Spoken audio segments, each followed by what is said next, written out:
Greetings Indie Warriors and welcome to I Dream of Indie. My name is Old Gamer Joe and today we have a review for Avenging Spirit on the Nintendo Switch. Originally released into Japanese arcades back in 1991 under the title Phantasm, Avenging Spirit is a 2D action arcade game with quite the unique twist. You have the ability to possess your enemies and take control of them. This version of Avenging Spirit includes two different modes. There's a more user-friendly one-player mode that will allow you to get through the game quite easily, and then you have the original arcade release that supports 2 players, and you can also tweak the arcade settings. Once you've decided on a mode of play, you can head over to the options menu and choose how you want the game to display. There's 4x3, you can stretch the screen and so on. There are some scaling options here as well, and even some shaders, including a CRT filter that makes the game look kind of cool and old school, like it's on a classic tube TV. The game does also have a rewind option that's as simple as pushing a button if you want to go back into time, you've made a mistake or whatever, and there are 4 difficulty options from easy to hardest. The storyline here is pretty ridiculous, but it's kind of fun for what it is. It's an arcade game after all.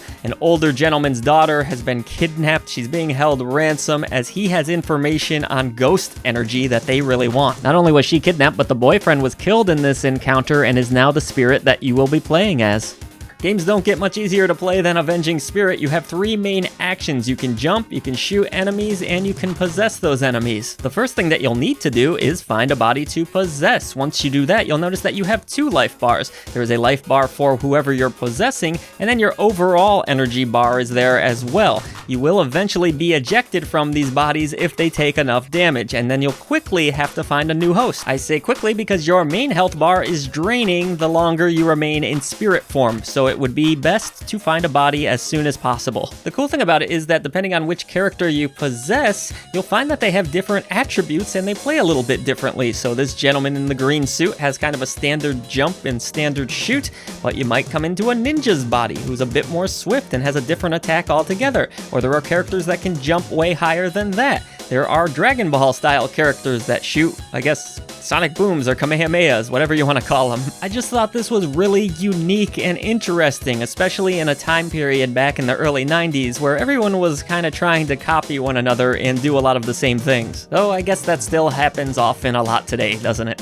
While the level design and the enemies are pretty straightforward, this gimmick is admittedly neat, and I did appreciate the fact that there are 3 hidden keys in the game that unlock a door at the end potentially, so those are worth looking out for. It might alter something. No spoilers here. Yet despite that gimmick, once that wears thin, you're kind of left with a pretty standard 2D action arcade game here. The level design doesn't do a ton to stand out. It's attractive enough. The game doesn't look terrible. It has decent colors to it, some nice pixel art. Definitely a unique feel to this one. I'm not sure that all of these characters belonged in the same universe together, but it does add to the charm and the mystery and intrigue of this old 1991 arcade game. Lizards and wizards and everything kind of just randomly coming together here with some very unusual bosses as well. But again, that had its charms. Unfortunately, I can't say the same about the soundtrack, which was a bit more on the irritating side. These tracks don't have the most memorable of melodies, and there's a lot of grating sound effects as well. So overall, wasn't a big fan of the sound design in this game, but the visuals, they were charming enough. So then, Avenging Spirit, certainly a unique piece of gaming history here, but not necessarily an amazing arcade game. There's a cool concept and it's fun and charming for a little while, but after one playthrough I was kind of done with the thing, and that only lasted about 30 minutes. I don't see a lot of reasons to go back unless you want to get those 3 keys and figure out the hidden door at the end, but if you're a fan of more obscure arcade games, you'll probably want to have this one in your collection just as a think piece or something along those lines. I didn't hate this game, I just thought it was an odd duck.